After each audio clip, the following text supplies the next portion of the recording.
Hey everyone, it's Terrence Branley with the Grow IT podcast, and welcome back to another episode. Today I'm lucky to have sales expert Peter Strohkorb. I know how to pronounce your name, and I botched it, Peter, so I apologize. Who is the founder and CEO of his own sales advisory team? Got a great background, and I love having sales experts on because I'm a marketing guy at heart. I have enough sales experience to be dangerous, and I love getting the expertise of true sales advisory. So, welcome, Peter. Thank you, Terrence. Thanks for having me. Great to be here. Yeah, I'm excited. So, all right. So, let's get a little bit of your background, and then what led up to your entrepreneurial journey, just to kick us off here. Sure. Okay. So, for my sins, I've had 25 years in the multinational corporate sector. Working for small companies like Sony, Canon, 3M, CSC, Dell, and always on either the sales side or the marketing side. So I'm one of the few people on the planet who can actually translate between the two disciplines and intermediate between those. But the reason that I gave that world away was really that I was quite unhappy with the way we were told to sell. And quite frankly, what we were told to do is to talk about our products and services, and then hope that the buyers would make the mental arithmetics to realize what it actually means to them.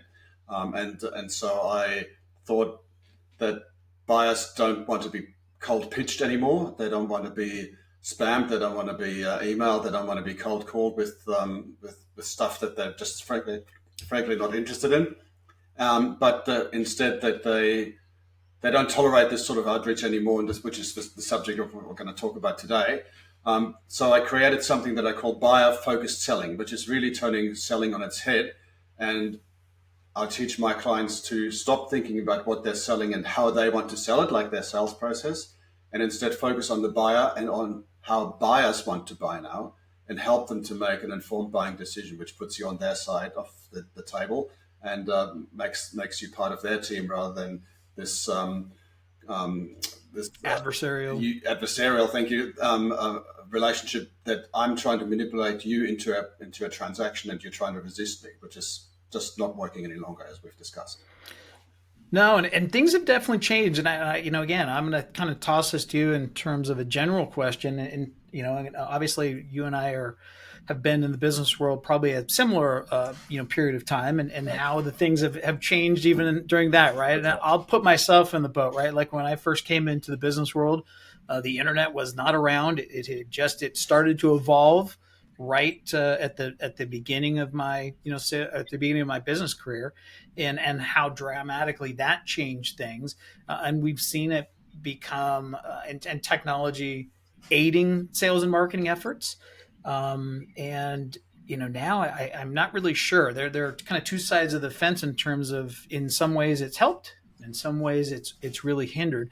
But you can definitely see that there's a change. There is a distinct change, that things have changed out in the marketplace in terms of the way that buyers are buying, right? And we're talking B2B, solution, services, products, whatever. But something has changed, and I'm really curious. I'm just going to throw it as an open-ended question to you to kind of give me your thoughts on it overall, as to where we were, you see us as today, and where we're going to go, more importantly.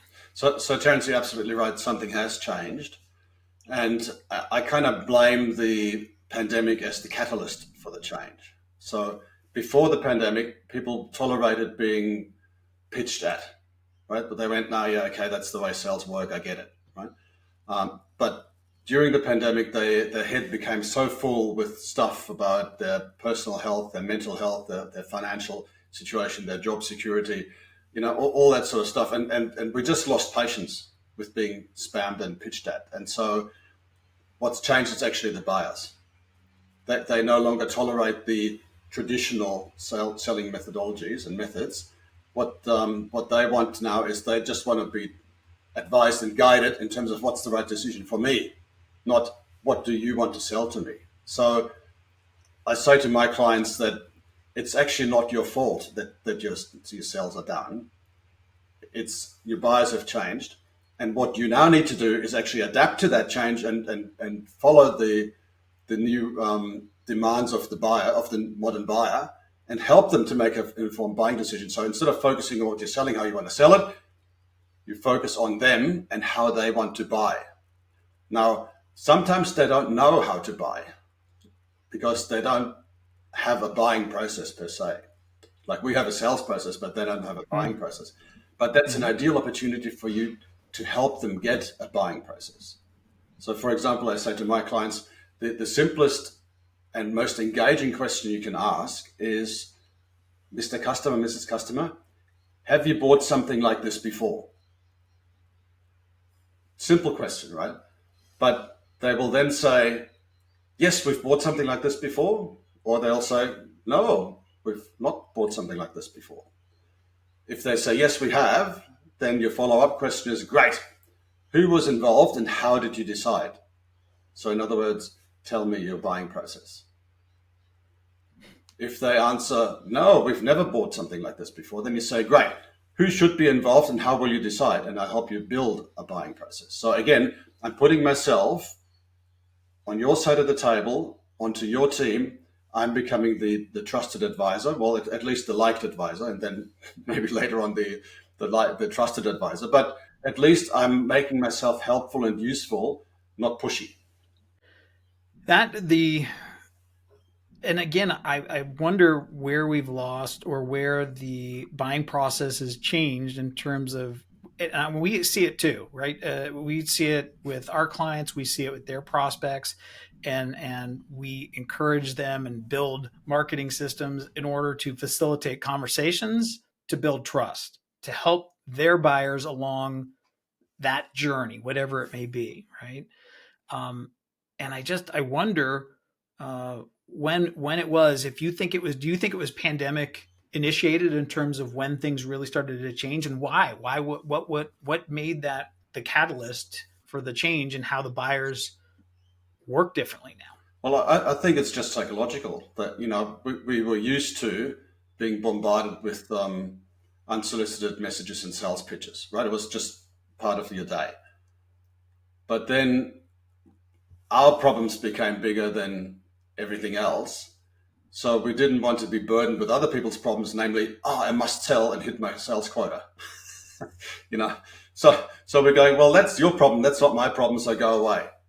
And so I really think that the pandemic changed the mindset and became the catalyst for buyers changing the way that they want to buy because they're simply fed up and no longer tolerate the traditional outreaches.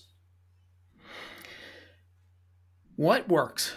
I mean, what. Let's talk about what works. And again, I know that you've have a group of professionals that you host a roundtable with periodically, and I know you had that recently, and so I want to try and maybe get some insights, not only just your insights, but what they're seeing on the front lines, Okay. of Yeah, the sales work. sure. So, as you said, I run two roundtables, so they call Sales Masters Roundtables, and one is in the Asia Pacific region because I'm based in Australia, but because I also have US-based clients, we run a North American time zone roundtable as well. And I just finished the North American one yesterday, and I ran some polls, and pretty much unanimously, or the vast majority said, yes, it's getting harder to sell. Yes, sales cycles are getting longer.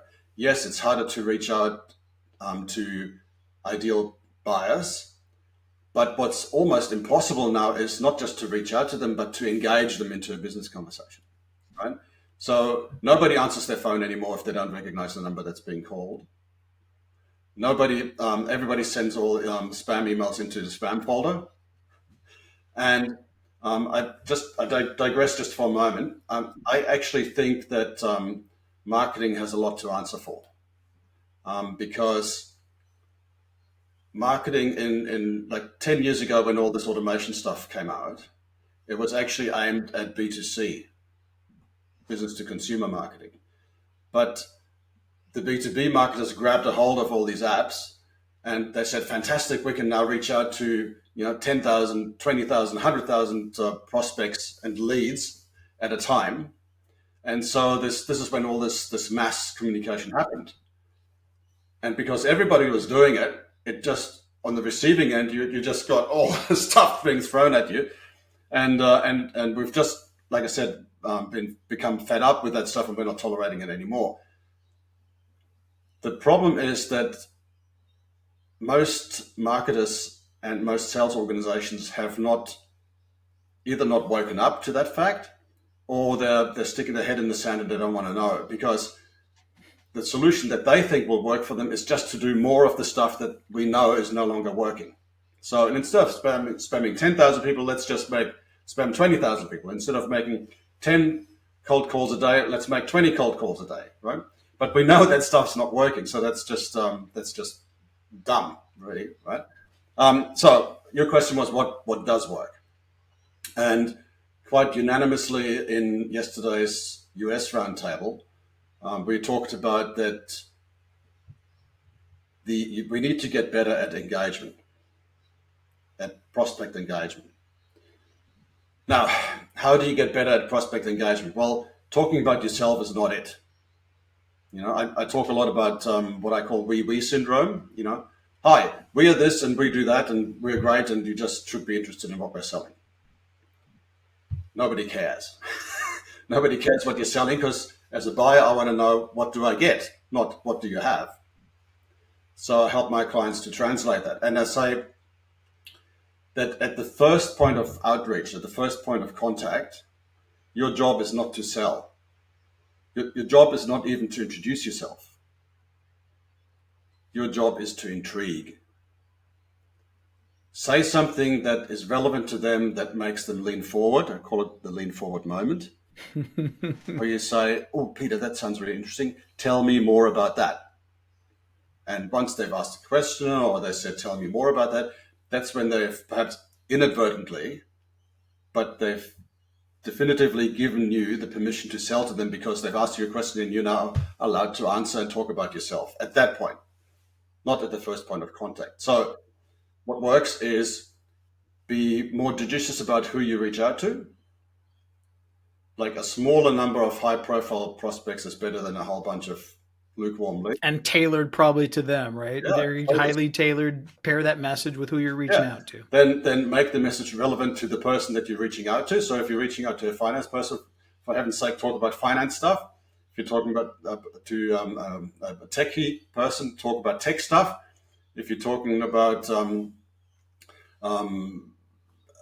operational efficiencies, you're going to talk to exactly. The ops so folks, make right? make the message relevant to the person you're talking to and the level of seniority.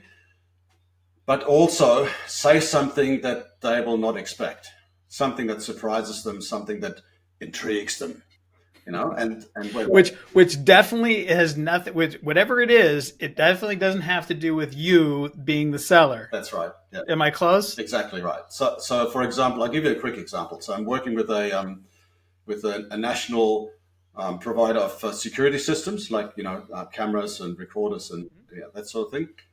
And one of their target audiences is local government councils. And in particular, the problem that they solve for local government councils is the matter of illegal dumping, particularly asbestos, hazardous materials, right?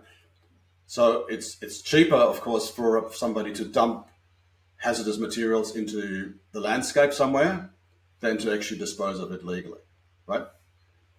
The councils think that the best way to combat that is to actually catch the perpetrator and prosecute them.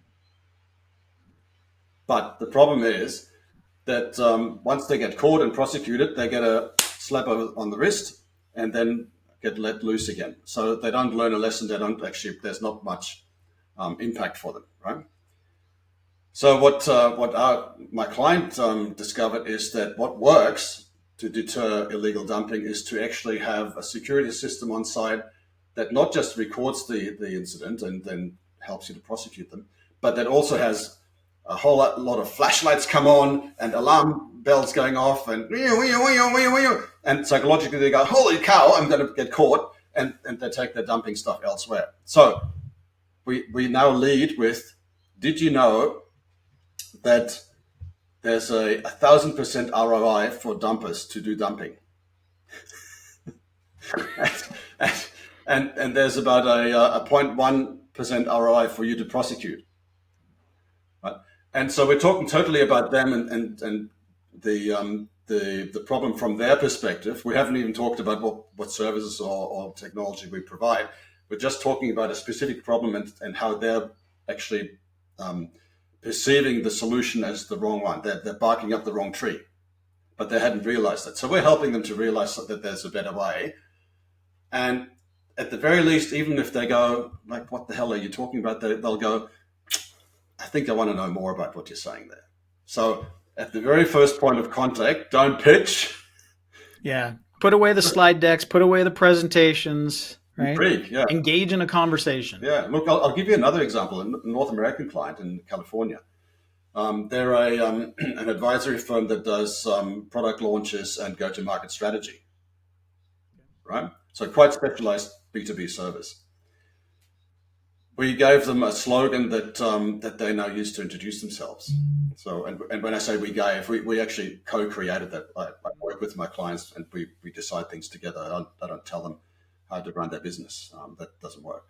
So what we did was we gave them a three-word slogan: competency, speed, results.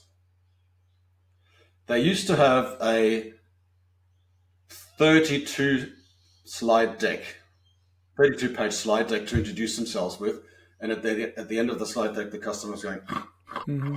you know, and they were still talking about themselves and expecting the customer to make the mental arithmetics to decide Mm-hmm. what does that mean to me. So this is who we are. Here's all our locations. This is how many people we employ, and these are our other customers, right? So what they do now is when they do an intro meeting, like they meet in a boardroom somewhere and they introduce themselves, they say, "This is our logo, and here are the three words that we identify ourselves by: competency, speed, results." And what they say then to the client is, "What do those three words mean to you, Mr. Client, Mrs. Client?" And of course they go, "Well, we want somebody who knows what they're talking about, competency, tick. We don't want them to dilly-dally around and take their sweet time. We want speed, results. And then results, of course, we want outcomes. We want results. So that ticks all of our three boxes. How do you do that?" And then they go, "Well, glad you asked, la-di-la-di-la." But the point I'm making is that they get the customer to talk about what they want. You know, they get the customer to talk first, not put the customer to sleep with 32 slides.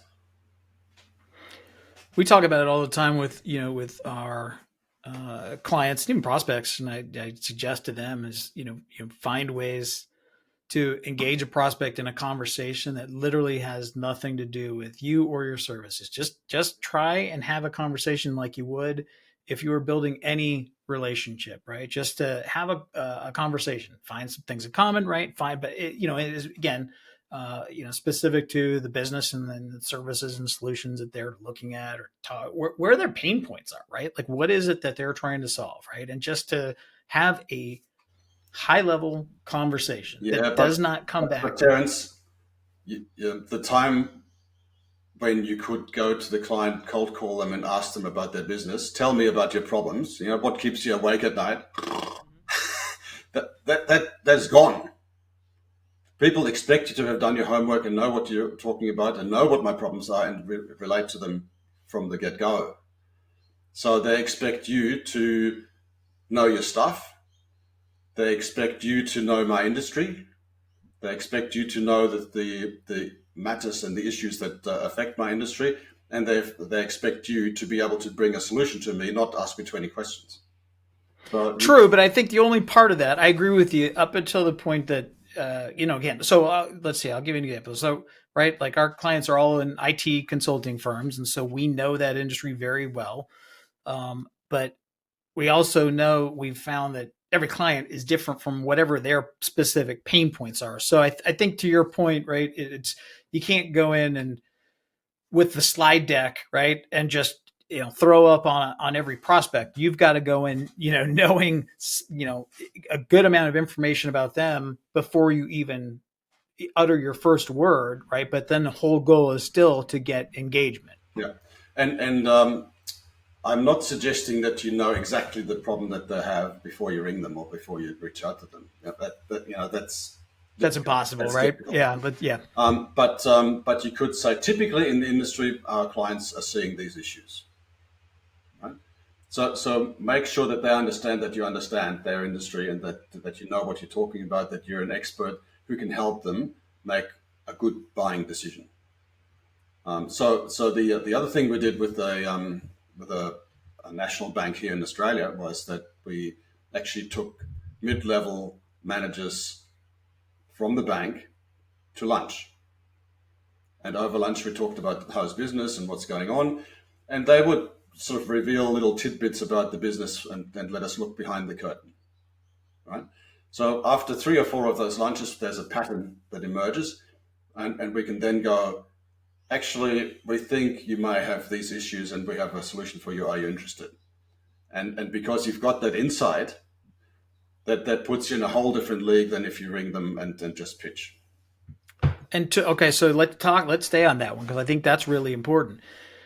That didn't just happen in one call or one meeting, right? That happens over a series of meetings, and that is one of the things that I think has changed out there. Is that I don't know if it's again we can push the focus and saying, hey, buyers have changed, but at the same time, we as sellers have to take some ownership of thinking that we can cheat the process sometimes, right? And so what I mean by that is specific to that example you just had.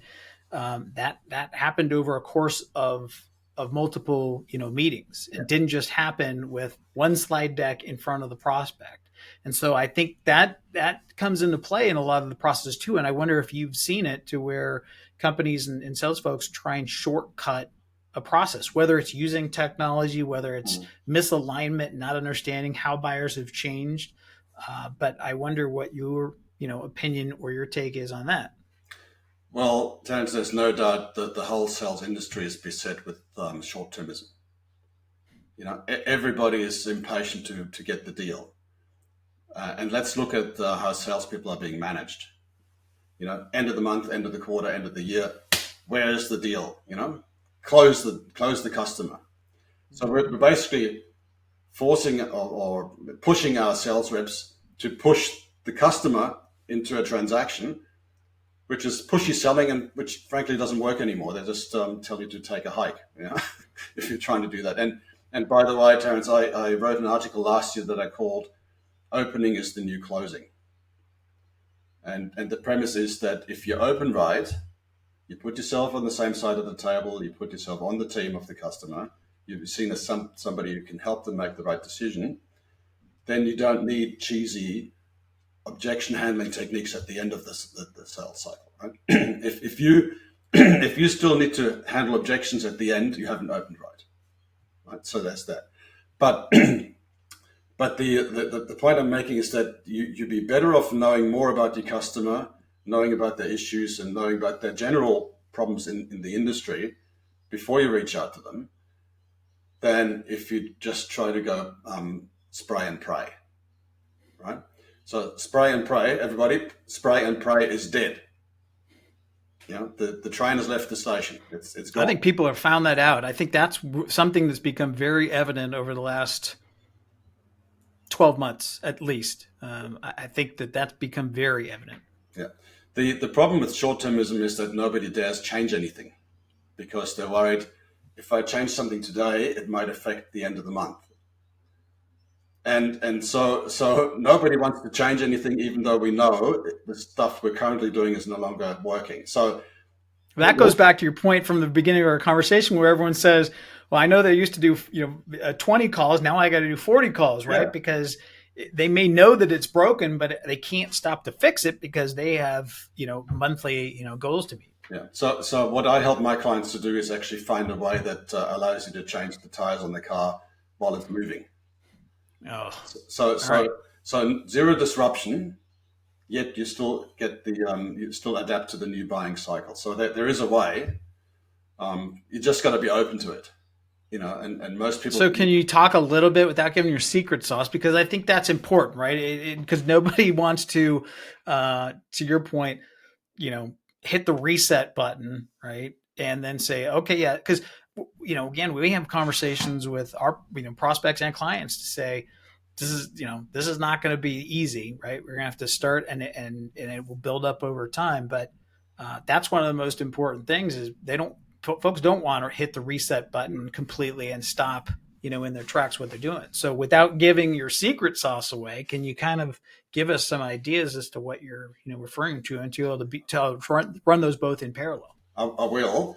But before I do, I just want to make another comment. And that is because of this short-termism mindset, everybody's looking for a magic bullet for a quick fix, right?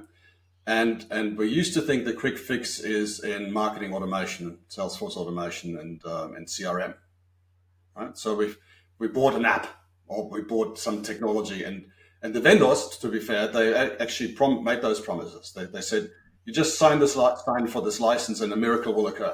Bang, right? Oh, it didn't occur. Oh, too bad. You need customization, you need whatever, right? So now what's happening right now, what's happening is that there's a whole bunch of vendors out there that say AI will save the world. AI will create that miracle that you're looking for without actually you having to do anything different. And that really works. I mean, people are buying AI left, right, and center. But I think there's a bit of, to use Gartner's language, there's a trough of disillusionment happening, right now, because AI is not creating the magical outcome that everybody's looking for. So, back to your question, what works? So the the way to change the tires on the car while it's moving is to, let's face it, you've got to create a different mindset. For 125 years since the sales funnel was invented in 1898, people have been pushed to focus on what we're selling and on our sales target, which is a totally inward-looking focus, right? We're focusing on us. No wonder we're talking about ourselves, right? So there's a mindset shift that says, let's think about the customer and what they're experiencing. Let's turn around and say, what do we look like from our customer's perspective, right? Now, a mindset shift is easy to talk about, but not easy to implement. But we've developed a program that goes over 10 weeks that gives you one lesson a week to start the mindset change. And it teaches you 10 competencies that you need in your business to go from product-focused selling to buyer-focused selling. And I teach my clients to actually take that into their organization, not as me as the guru from the outside telling you how to run your business, but you as the sales leader to actually act like a leader and bring this new paradigm into the organization without upsetting the operation, upsetting the pipeline. So there's a proven program that lets you effect that change over time without ruining your pipeline. So let's talk about some success stories.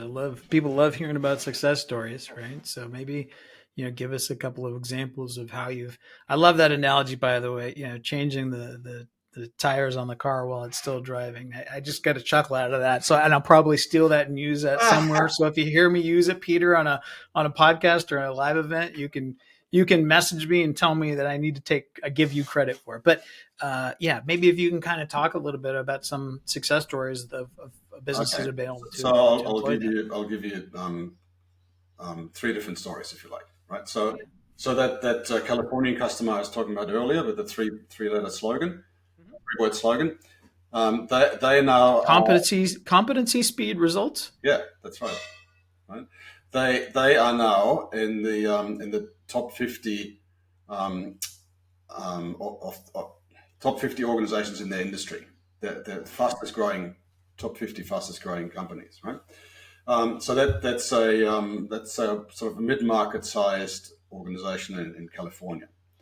There's another Californian client who does very specialist B2B services. They do compliance for manufacturing processes, like highly specialized, right? Mm-hmm. I taught them a technique that gives them an unfair advantage to win a deal, and they used it at their first opportunity after I taught them the technique, and they won a multi-million-dollar project just like that. I don't mind telling you what the technique is, because it's actually stupidly simple, but people just don't think about it. And that is when a prospect came to them and said, "We need you to send us a proposal about this service," right? They Every other salesperson would go, "Great, that's a buying signal. I'll send them a proposal and then I get the deal because they've asked for it, so they must want it from us. You know, we must be at least on the short list." So I teach my clients that almost the worst thing you can do when somebody asks you for a proposal is to give them a proposal. Instead, what I say to them is to say this: "Terrence, love it that you've asked us for a proposal. That's awesome. Thank you very much. We'd love to give you a proposal. But at Peter Strohkorb Sales Advisory, it's super important to us that we get the proposal right and we meet your expectations. So would it be okay if we meet at 2 p.m. next Thursday to walk through a draft to make sure it suits, it's exactly what you're looking for?" So two things will happen. One of two things will happen. Either they'll say, "Yep, that sounds good. Let's meet at 2 p.m. next Thursday," in which case you know that they're genuine buyers and they're interested in our proposal. We didn't tell them that what we mean is help us write your proposal for you. Right. We made it all about them. We said, "It's super important to us that we get this right. Let's just make sure we get it right. So let's just walk through a draft together." Right? If they say, "Nah, that's fine. We'll just send the proposal through as it is," then alarm, your alarm bells should go off, because either they're not serious about you and that you're just the third quote that they need to get for probity reasons, or they're just fishing and they're not even seriously in the market. So just that one simple question, like, would it be okay to walk through a draft proposal, will give you enormous intel on the buyer's intentions. And then you can make a decision in terms of whether you want to qualify them in or out. So there's one. The third example is an Australian client. Again, highly specialized B2B services. They provide project plans for construction processes. And the business owner, this is a smaller business. The business owner came to me and he was referred to me through a common contact.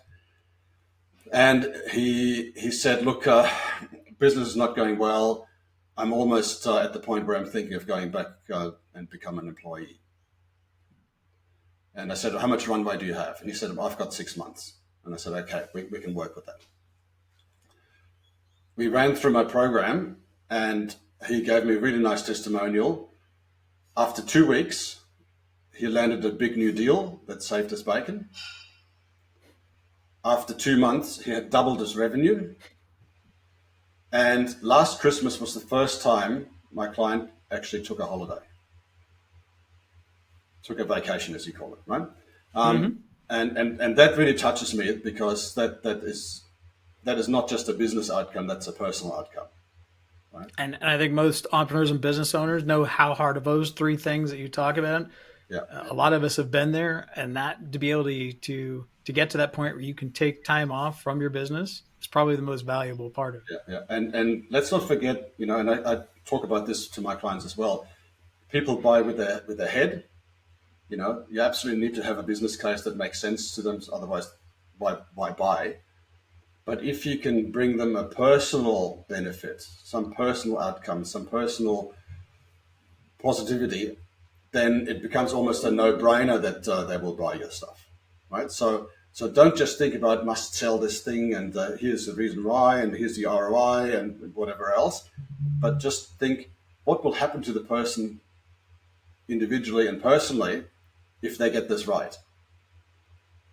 And if you can combine those two, then it becomes almost a no-brainer that they'll buy from you. One other thing, Terrence, is that what most salespeople forget about is that buyers are scared of getting their decision wrong, right? Particularly if it's a high value, high impact, high importance critical application or purchase that they're making, they're going, how will I make the right decision? And that fear often delays the decision in the first place, right? We talk about sales cycles extending, and we talk about the fact that there's a lot of no decision making going on. Right. People are not saying yes or no; they're just saying, not now." Which really is a decision in itself too. That's right. But I'm talking about why that is, and often it's because they're not sure that they're making the right decision. They don't want to acknowledge that sometimes, but if you can help them overcome that personal fear of getting it wrong, I might get demoted. I might lose my job. I might not get my bonus. My personal reputation and brand, might be affected.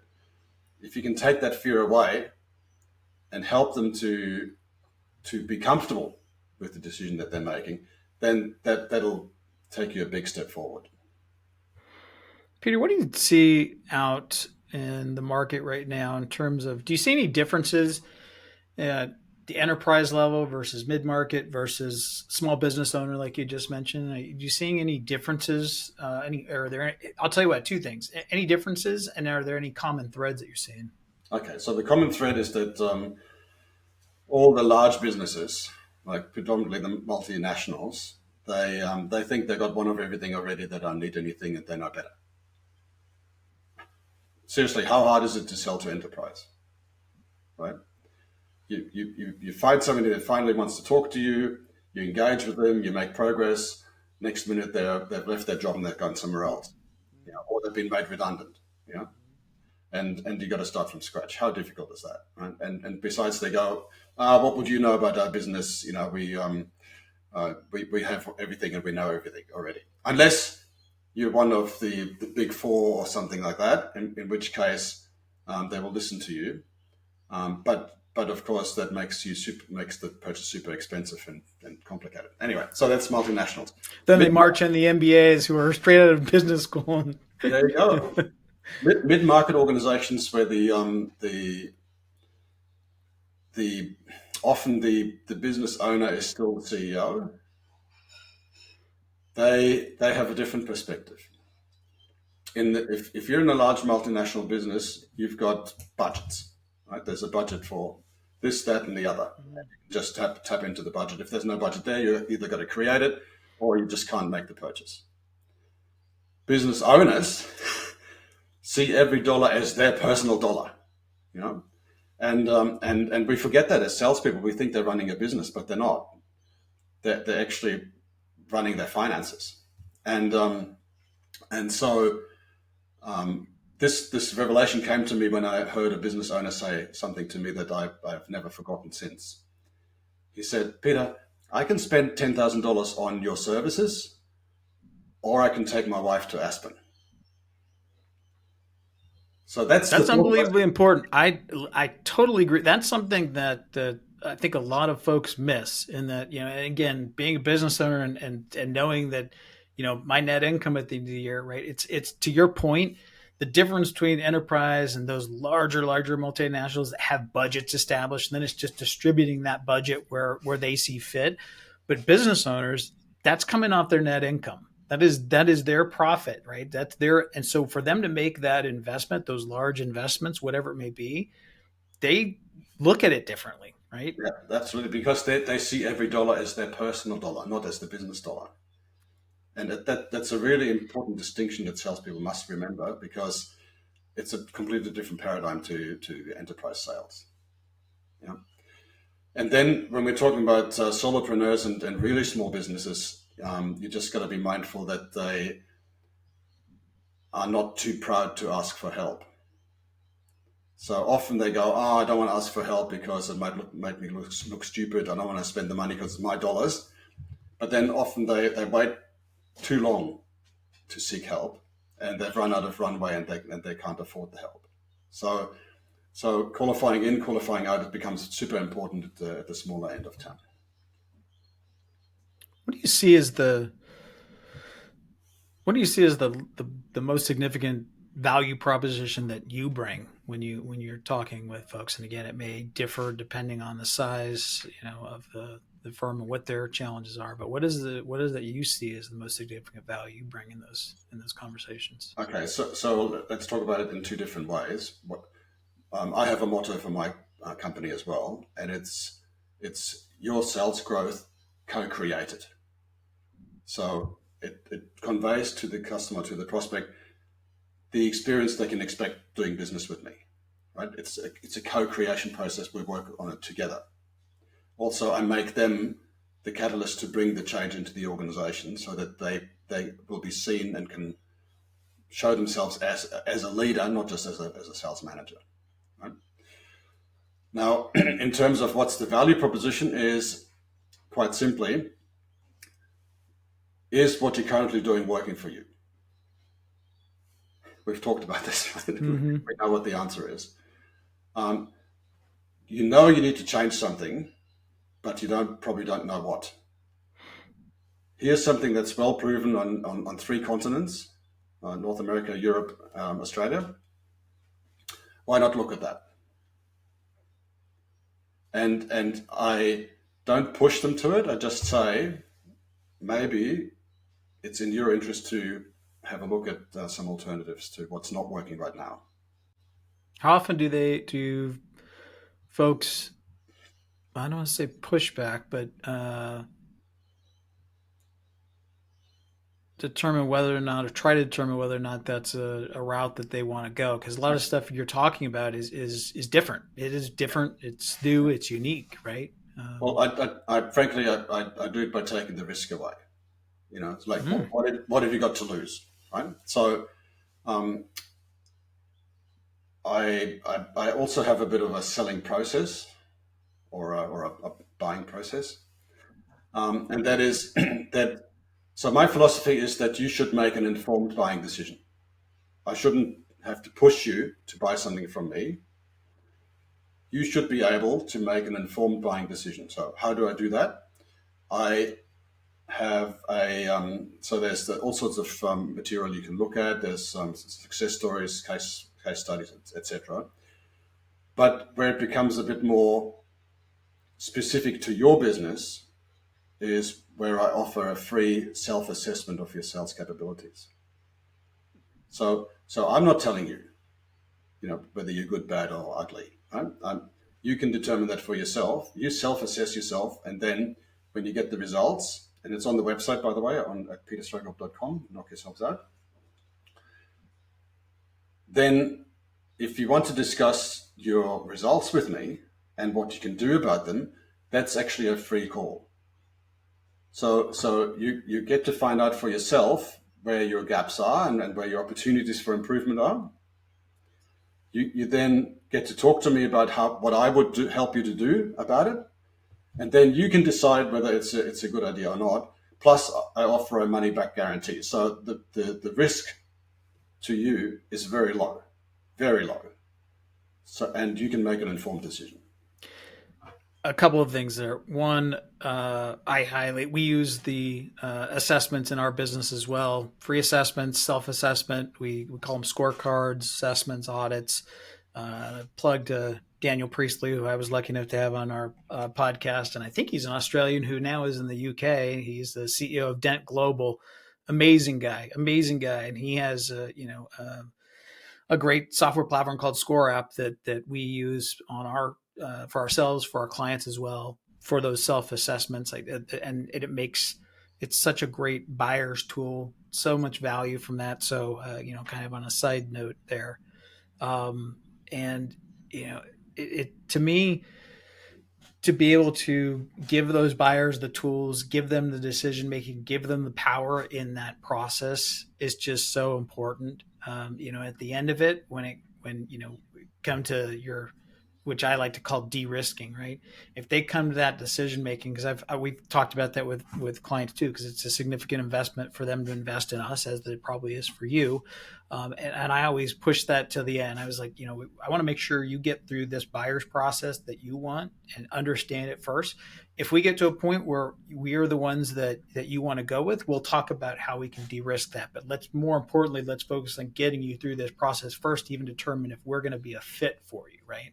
But at the de-risking, is the most important part in the end, right? Because essentially you want that buyer to get to the point to where they determine what's best for them. But you know, entrepreneurs and business owners know that there's risk involved in their decisions every day. But the Yeah, more that we can de-risk things for them, decisions, right, and these bigger decisions, the better and the easier it is for them to go into it, right, and to say, great, this is not only is this the route that I've wanted to go down, right, and I'm making the decision, but now I have a partner who is going to de-risk this decision for me, right? yeah. So de-risking is super important, as you and I have discussed. But the other feedback that I'm getting a lot is actually me filling in the self-assessment actually gave me value up front, right? Because I've got now more clarity in terms of where I'm standing and what options and choices I have than before. So you've given me value without me having paid a cent. So that makes me feel that I want to talk to you some more. The other benefit from us being in the seller standpoint is it gives us it's more discovery. Right? I tell people it's a disarming win-win, right? And there may be times I know there's times when we've gotten those assessments back where I've said to them, I think you should go this route rather than coming this route, right? But there is a significant value in that. By the way, that was just a funny side note. Sometimes I get people coming back and ticking all the boxes. Um, I give you three choices in my assessment. There's 10 questions, and you get to say either we've got this totally under control, it could do with a bit more work, or what are you even talking about, right? And those assessments I get back where they've ticked every single box saying, "Oh, we've got it under control." I just know I can rule them out because they don't want help, right? So it's a great pre-qualification issue as well. That's a good qualify them in, qualify them out tool, right? If they're like, we don't need any help, it's like Yeah. Okay. everybody needs help. So if you're saying that, then I won't bother you anymore. Yeah. They're just deluding themselves, frankly. Well, look, as we look to wrap up here, I have one question for you. It's a big one. How what do you like to do? What do you enjoy most about what you're doing now? Personally or in business? Both. Okay. So I'm by nature I'm a natural helper. I like helping people. I can't help myself. It's dumb because sometimes I help people without even getting paid. but, We do the but same. Yeah. but that's just in my nature, right? Yep. And Same. so the what I enjoy is helping people and seeing that result. Like that client I talked about that could take a holiday for the first time in 4 years. That really touches me personally and really gives me a joy and happiness. That's what I enjoy in business. I really hate it when people think that I can't help them and they go, "No, we know everything already, and we don't need you." But that really irks me. but you can't make you can lead a horse to water, but you can't make. Mm-hmm. Personally, what I enjoy is I like being around people. So I like I'm a quite a reasonable home cook, I think. I'm a pretty good entertainer, I think. But and I like going to the gym to offset all the eating and drinking. Mm-hmm. But my most recent hobby is that I've bought myself a little project boat. Um, a project boat is code for a boat that needs a lot of work. Well, Right? I will tell you, what do they say over here? I don't know if it's the same over there. That the best 2 days of a boat owner's life is the day he buys a boat and the day he sells a boat. Yeah, I have to disagree because even though my boat hasn't left the mooring a lot yet, I'm getting tremendous enjoyment from every little win where I complete a task and fix something that wasn't working before, and basically give the boat back another lease on life. How long before she's seaworthy? Um, okay, so probably another couple of months, only because we had a recent storm here in Sydney, and it ripped my mainsail to shreds, Mm. and I had to buy a new mainsail, and that's going to take 6 weeks to get. But other than that. It should be ready, come, probably July. Let's say July. So are you a sailor then? I'm a budding sailor, so Okay. I so like it. I know how to sail, but I haven't practiced it in a long time. So Well, that's guess what? In a couple of months, you're going to be able to have the tool and with I'm plenty of going to take it practice. easy. I'm going to take it easy. I'm not going out in blue water and open ocean right away. You're you're not going from there to sail over here to the U.S. to see me. Not just yet, no. And but I'm taking baby steps, and I'm going to enjoy every single step of that. That's what I'm occupying What do my they time. say, right? That a lot of times it's the journey you get the most joy from, right? It's not the destination. Somebody in the on the Facebook community that I've joined, they said sailing is a whole bunch of doing nothing, interrupted by sheer terror. I've heard something similar. I have friends that I'm from originally from Southern California. I live by the beach in Huntington, and I've had friends that have said exactly that. Right, that like it's like 90% nothing and 10% your hair's on fire. Yeah, that's right.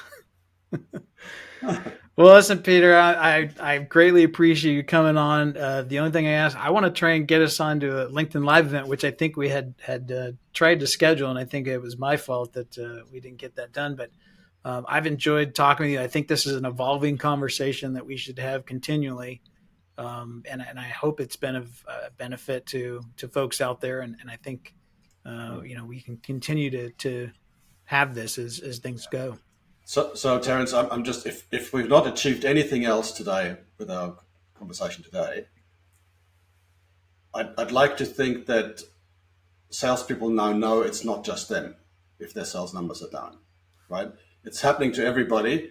We just don't like talking about it much, Yes, right? yes. Nobody likes to admit that they're not doing as well as they would like to. Everybody pretends, yeah, things are great, fantastic.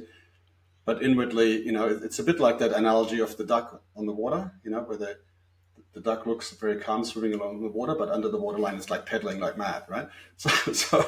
So people, it's not your fault. It's not just you. Everybody's suffering from the same issues. The question is, what will you do about it? Will you keep doing the same thing and decide that and expect a different result, or will you embrace doing something different? And if your answer is I want to try something different, please talk to Terence and me. We're here to help. And I appreciate the fact that we are doing this just to continue to bring that message out to people. And that's why I'm shaking my head.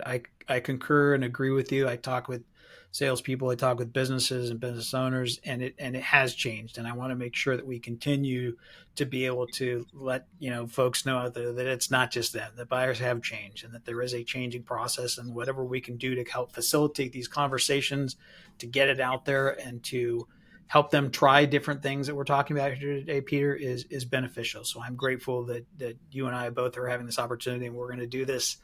We're going Yeah. to continue these conversations to see if we can help people out. So thank you very much for your time today. Like I said, we'll look forward to getting us onto a LinkedIn Live event soon. Okay. Thanks, Terence. Thanks for having me again. Thanks again, Peter. See you later.